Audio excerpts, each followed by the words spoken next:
పోలీసులు ఎన్ని జాగ్రత్తలు తీసుకున్నా నగరాల్లో రేసింగ్ స్టంట్ సాగడం లేదు. గ్రామీణ ప్రాంతాలతో పోలిస్తే హైదరాబాద్ లాంటి నగరాల్లో ఖరీదైన బైక్లతో ట్రాఫిక్ నిబంధనలు పాటించకుండా ప్రయాణాలు చేస్తూ మృత్యువాత పడుతున్నారని బంజారాహిల్స్ జోన్ ఏసీపీ హరిప్రసాద్ ఆవేదన వ్యక్తం చేశారు.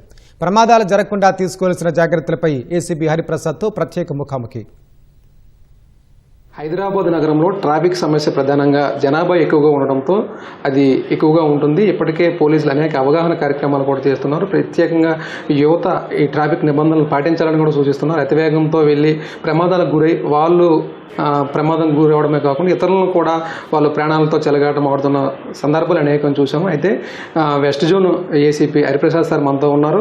అయితే ఈ ఎలాంటి అవగాహన కార్యక్రమాలు చేస్తున్నారో అనే విషయాలను ఆయన మాటలో అడిగేసుకో. సార్ చెప్పండి సార్, ప్రధానంగా ఈ ట్రాఫిక్ సంబంధించి మీ జోన్ పరిధిలో ఏ స్టేషన్లు వస్తాయి, మీరు ఇప్పటి వరకు ఎలాంటి డ్రైవ్స్ నిర్వహిస్తున్నారు, ఎలాంటి అవగాహన కార్యక్రమాలు చేపడుతున్నారు సార్? ఈ రీసెంట్గా మనకి రీఆర్గనైజేషన్, అంతకుముందు వెస్ట్ జోన్ అని పిలిచేది దీన్ని. ఇప్పుడు ప్రజెంట్ జూబ్లీస్ జోన్ కింద ఇది మార్చబడింది ప్రభుత్వ ఆదేశాల మేరకు. మా సిపి సజ్జనర్ సార్, అదేవిధంగా జాయింట్ కమిషనర్ జోయల్ డేవిస్ గారి ఆధ్వర్యంలో కొన్ని మాకు ఇన్స్ట్రక్షన్స్ ఉన్నాయి. దాని ప్రకారం మనం ఈ ట్రాఫిక్ మీద కొన్ని చర్యలు తీసుకోవడం జరుగుతుంది. ఫ్రీగా ట్రాఫిక్ ఫ్లో అయ్యే విధంగా, అదేవిధంగా కామన్ మ్యాన్ సఫర్ కాకుండా మనం కొన్ని చర్యలు తీసుకోవడం జరుగుతుంది. ప్రధానంగా ఈ జోన్ విఐపి జోన్ అనుకోండి, ప్రధానంగా జూబ్లీస్ వస్తుంది ఇందులో. అదేవిధంగా film Nagar, Banjara hills, Madhura Nagar, Borabanda, Sanath Nagar.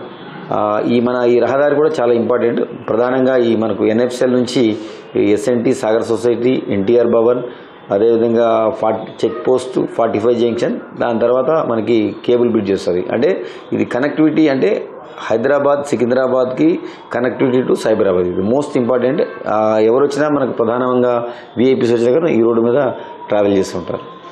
Sir, ఇప్పటికే ప్రధానంగా యువత ట్రాఫిక్ నిబంధనలు పాటించకుండా అతివేగంగా వెళ్ళడం, లేకపోతే స్టంట్లు లాంటివి వేయడం, లేకపోతే ఇలాంటివి జరుగుతూ ఉంటాయి సార్. అలాంటి వారికి మనం ఎలాంటి అవగాహన కార్యక్రమాలు కానీ చట్ట ప్రకారంగా వాళ్ళని ఎలాంటి చర్యలు తీసుకొని వాళ్ళకి అవగాహన కల్పిస్తూ ఉంటామంట?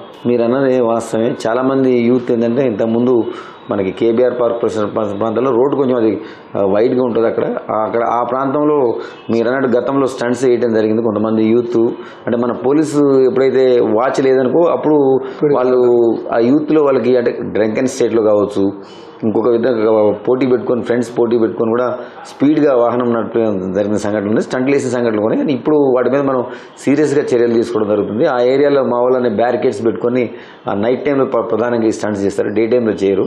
ఆ నైట్ టైంలో మనం బ్యారికేడ్స్ పెడతాం. బ్యారికేడ్స్ పెట్టి మా వాళ్ళు స్పీడ్ గన్ పెట్టుకుంటారు. అక్కడ ఆ స్పీడ్ గన్ పెట్టుకుంటే రికార్డ్ కూడా అవుతుంది. నైట్ టైంలో కూడా అవి విజిబుల్గా స్పీడ్ గన్ తోటి మనం రికార్డ్ చేస్తాం. ఆ ఏరియాలో మనకి not more than 50 kilometres speed కంటే పోవడానికి లేదు. అది పోతే మనకి ఆటోమేటిక్గా ఫైన్ జనరేట్ అవుతుంది. తర్వాత మేము ఆ వెహికల్స్ ఐడెంటిఫై చేసి వాటి మీద కూడా చట్టపరంగా చర్యలు తీసుకోవడం ఉంటుంది. వాళ్ళ మీద కోర్టులో కూడా ఛార్జ్ షీట్ చేయాలి. డేంజరస్ డ్రైవింగ్ అంటారు దాన్ని. అదేవిధంగా సెల్ ఫోన్ డ్రైవింగ్ కానీ, ఇదే విధంగా వీళ్ళు స్టంట్స్ చేసినా, స్పీడ్ పోయినా, అతివేగంగా పోయినా, వీటన్నిటికి కూడా మనం చట్టపరంగా చర్య తీసుకుంటాం. వాళ్ళ ఆ వెహికల్ కూడా వాహనం కూడా సీజ్ చేసి మనం కోర్టు ద్వారా వాళ్ళకి చట్ట ప్రకారం వాళ్ళకి ఏదైతే పనిష్మెంట్ ఉందో వచ్చే విధంగా మేము చేస్తుంటాం. సార్, ప్రధానంగా ఈ యువత హెల్మెట్ పెట్టుకోకుండా స్పీడ్గా వెళ్తుండడం, లేకపోతే యూటర్న్ వచ్చేటప్పుడు ఈ హెల్మెట్ లేకపోవడం, సడన్గా యూటర్న్ ఉందని తిప్పేయడం, అంటే వాళ్ళు ప్రమాదానికి గురి కావడమే కాకుండా ఇతరులను కూడా ప్రమాదానికి గురి చేస్తూ ప్రాణాలతో ఇద్దరు కూడా అనేక సందర్భాల్లో మన జూబ్లీస్ బంజారాహిల్స్లో చనిపోయిన సందర్భాలు కూడా ఉన్నాయి సార్.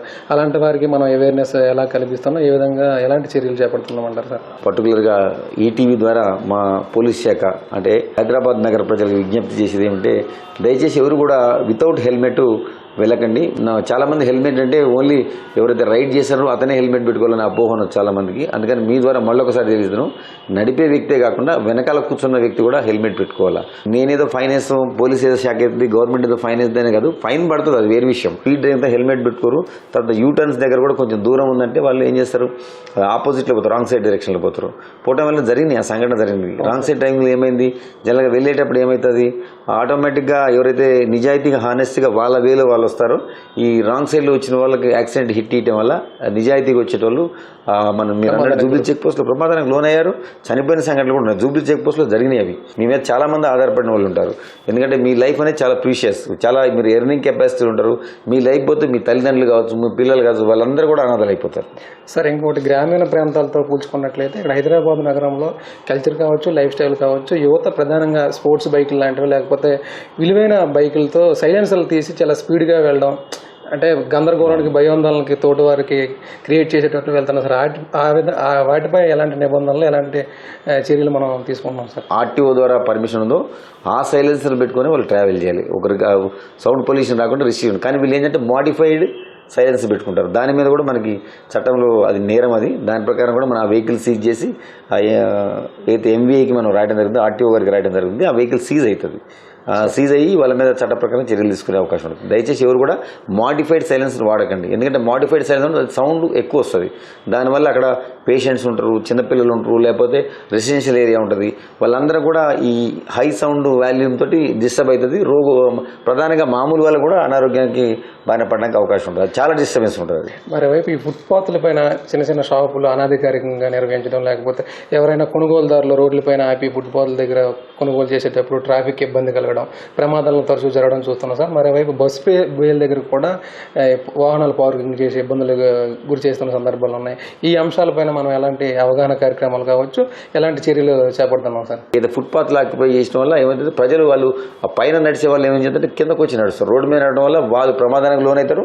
అదేవిధంగా ట్రాఫిక్ ఇబ్బంది కూడా అవుతుంది. అందుకే దయచేసి చాలామంది అపోహ ఏమిటంటే అరే పాపం వాళ్ళు ఫుట్పాత్ మీద అమ్ముకున్నారుగా, బతుకుతున్నారు కదా, ఉండని అంటారు. కానీ అది నిజమే, వాళ్ళు కూడా పూర్ పీపుల్. కానీ అది వాళ్ళు ఏదైతే ప్రభుత్వం కొన్ని నిర్దేశిత ప్రాంతాలు చూపిస్తుంది ఆ ప్రాంతంలో పెట్టుకుంటే అందరి క్షేమం. ఎందుకంటే వీళ్ళ ప్రాణం తీసే హక్కు కూడా వాళ్ళకి లేదు కదా. ఎవరో ఆ ఫుట్పాత్ లేకపోవడం వల్ల కింద నడుస్తారు. ఆ వాహనాలు స్పీడ్ పోయే వెహికల్ తగ్గడం వల్ల వీళ్ళు చనిపోయే సంఘటన ఉంటుంది. దయచేసి ఆ ఫుట్పాత్ మీద వ్యాపారం చేయొద్దని మీ ద్వారా మళ్ళీ ఒకసారి మేము వాళ్ళందరూ కూడా ఆ ప్రజానికి విజ్ఞప్తి చేస్తున్నాం. సార్, మీరు ఎన్ని స్పెషల్ డ్రైవ్లు నిర్వహిస్తున్నప్పటికీ, ఎన్ని అవగాహన కార్యక్రమాలు నిర్వహిస్తున్నప్పటికీ ఈ యువతలో అతివేగం కావచ్చు, స్టంట్స్ వేయడం కావచ్చు, ఇలాంటివి మీరు నిర్వహిస్తున్నారో అవి ఆగుతున్నాయి అనుకుంటున్నాం. కానీ మనకి అదే మీకు కళ్ళు గప్పి కూడా సిటీలో అవి జరుగుతూ ఉండడం, ప్రమాదాలు జరిగేటప్పుడు లేకపోతే చనిపోయేటప్పుడే తెల్లవారితే తెలుస్తుంది సార్. ఈ స్టంట్స్ వేశారు లేకపోతే స్పీడ్గా వీళ్ళు రేస్ నిర్వహించారని వారి యువతకు కావచ్చు, వారి తల్లిదండ్రులకు కావచ్చు మీరు స్పష్టమైన సందేశం లాంటిది ఏదైనా ఇవ్వాలి సార్. స్టంట్స్ వేసినప్పుడు కానీ లేకపోతే ఈ డ్రంక్ అండ్ డ్రైవ్ ప్రధానంగా ఏంటంటే దానివల్ల డ్రంక్ అండ్ డ్రైవ్ ఏంటంటే వాళ్ళు చాలా మంది ప్రాణాలు కోల్పోయిన సంఘటనలు ఉన్నాయి. వాళ్ళు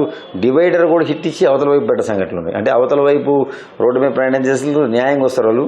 వీళ్ళు డ్రంక్ అండ్ చేసిన వల్ల హిట్ ఇచ్చి అవతల రోడ్డు మీద కూడా జంప్ చేయడం వల్ల ప్రాణాలు కోల్పోయిన సంఘటనలు ఉన్నాయి.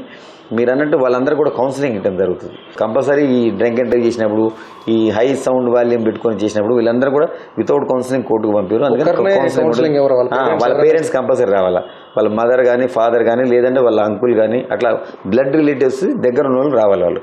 వాళ్ళందరూ కౌన్సిలింగ్ ఒక సెషన్ ఉంటుంది. ఆ సెషన్ తర్వాతనే వాళ్ళ కోర్టుకు పంపించడం జరుగుతుంది. కంపల్సరీ ప్రతి ఒక్కరికి కౌన్సిలింగ్ ఉంటుంది. ఎందుకంటే కొంతమందికి చట్టం తెలిసినా కానీ వైలేట్ చేసే వాళ్ళు ఉంటారు. వైలేటర్స్ వాళ్ళు నేరస్తులు కాదు కానీ వైలేషన్ చేస్తారు ఇక్కడ. అందుకని వాళ్ళందరికీ కూడా కౌన్సిలింగ్ ఇవ్వడం జరుగుతుంది. వాళ్ళ పేరెంట్స్కి పిలవడం వల్ల వాళ్ళకు కూడా పేరెంట్స్ తెలియకుండా చేస్తుంటారు వీళ్ళు. అందుకని పేరెంట్స్ని పిలిపించడం వల్ల వాళ్ళకి తెలిసిపోతుంది పేరెంట్స్. లేకపోతే వీళ్ళు ఫైన్ కట్టుకొని వెళ్ళిపోతారు. అప్పుడు మళ్ళీ కూడా నేరం చేస్తారు. వాళ్ళ పేరెంట్స్ దగ్గర పోతే వాళ్ళకు కూడా ఆ పేరెంట్స్ కూడా వాళ్ళని కంట్రోల్ పెట్టుకునే అవకాశం ఉంటుంది. కాబట్టి ఇది మనం గోషామాల్ కానీ అదేవిధంగా బేగంపేటలో కానీ ఉన్నది, అక్కడ కంపల్సరీ కౌన్సిలింగ్ నిర్వహించడం జరుగుతుంది. Thank you sir. యువత కావచ్చు, ఎవరైతే హైదరాబాద్ నగరంలో ప్రయాణాలు చేస్తారో వాళ్ళందరూ కూడా ట్రాఫిక్ నిబంధనలు తరచూ పాటించాలని వారితో పాటు ఎదుట ఎవరైతే ప్రయాణిస్తారో వారికి, అలాగే కుటుంబ సభ్యులు కూడా అందరూ కూడా సేఫ్ జర్నీ ఆశిస్తున్నామని ఏసీపీ హరిప్రసాద్ సార్ చెబుతున్నారు. వీడియో జర్నలిస్ట్ బాలాజీతో సూరిబాబు, ఈటీవీ న్యూస్, హైదరాబాద్.